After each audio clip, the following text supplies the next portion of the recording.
Hola, soy Vitalino Janel de la Facultad de Teología de la Universidad Jesuita Rafael Andívar, campus de Quetzaltenango, Guatemala. En este episodio hablaremos de las personas con quienes confrontaba Jesús de Nazaret. Le invito para que se quede hasta el final. Comencemos. De Jesús a Cristo. Conociendo al Jesús histórico para llegar a proclamar al Cristo de la fe.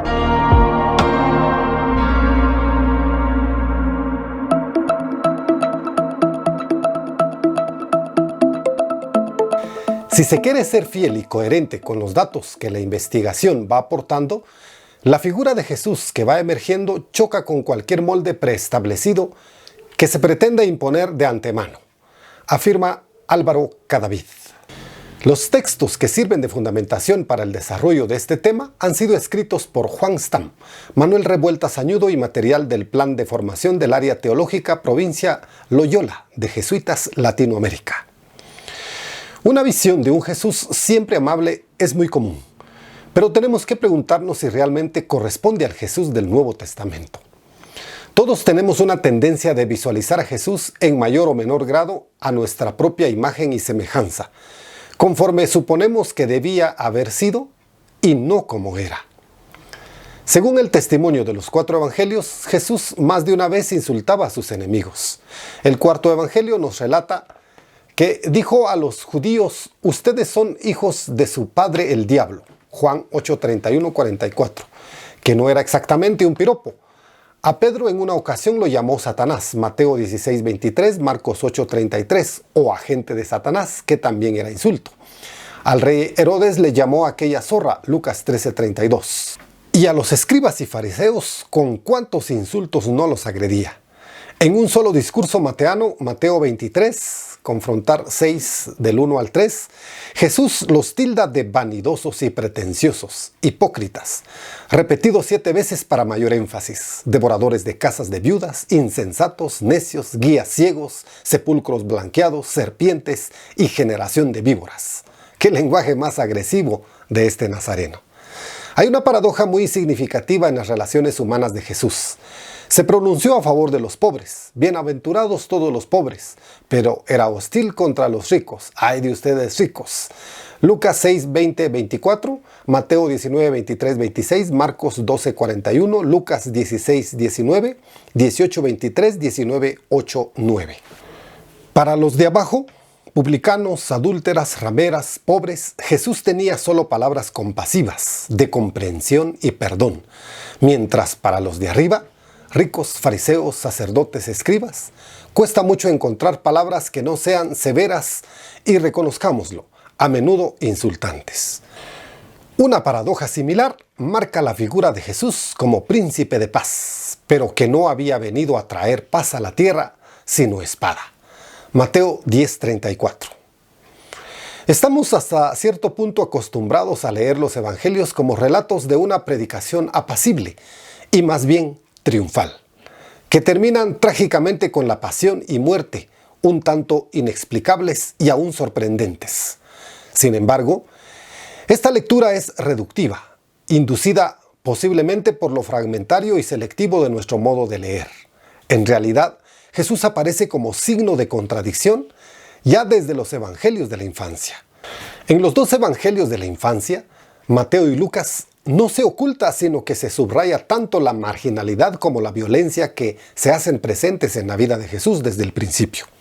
Solemos leer los evangelios de la infancia desde la ternura, pero tienen un mensaje básico.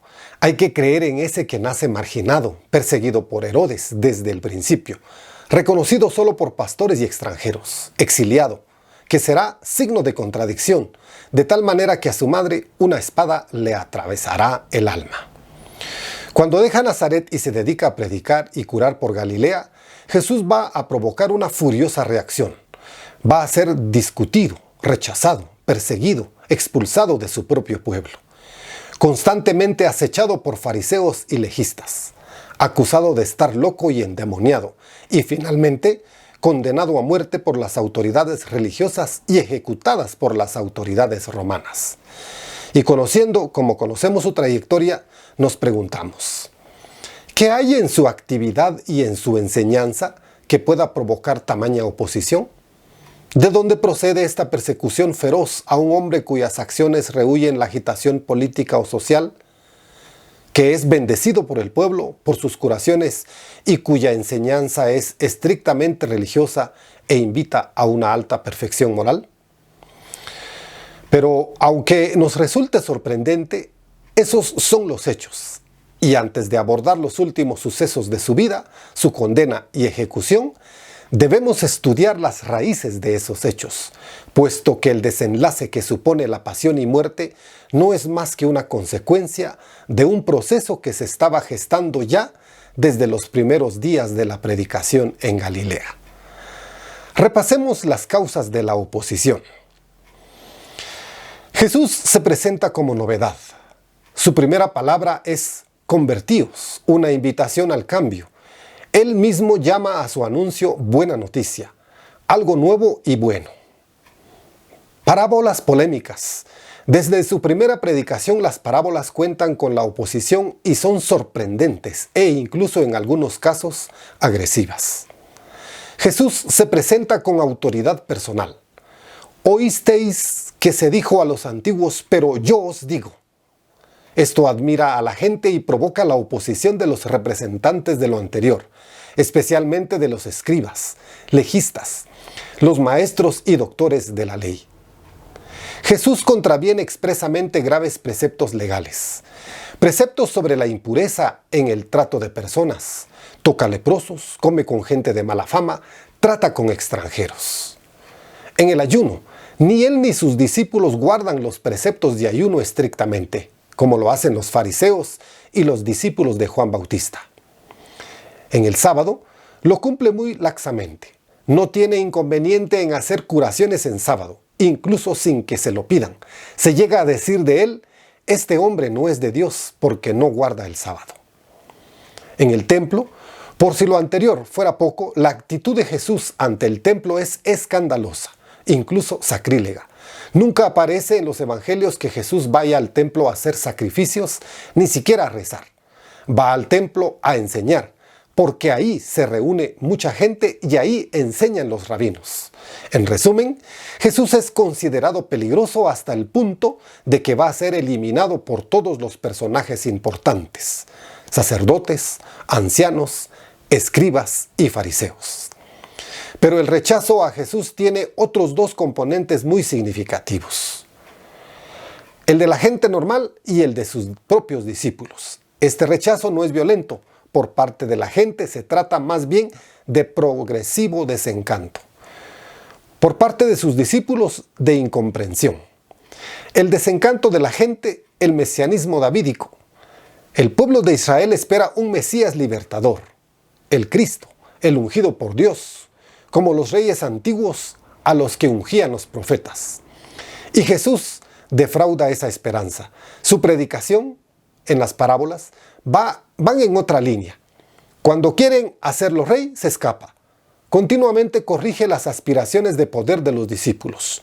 Poco a poco, la gente que le sigue apreciando se desencanta de este extraño Mesías, que no quiere poder ni realeza, sino conversión, que no viene a ser servido, sino a servir. En conclusión, hacia la primavera del año 30, Jesús está increíblemente solo.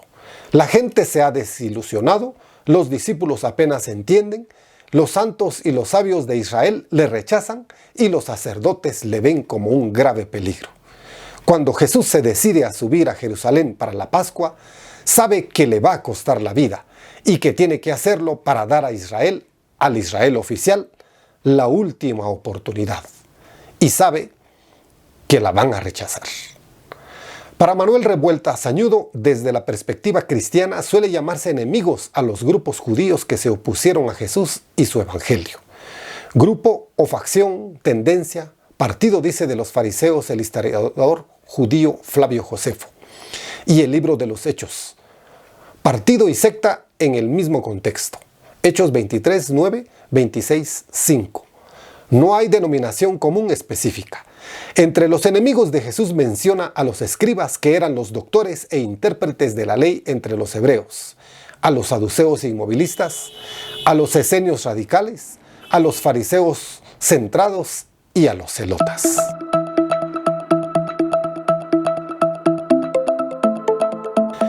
En el siguiente episodio de esta serie hablaremos sobre los grandes desafíos que encontró Jesús al comprometerse con el reino.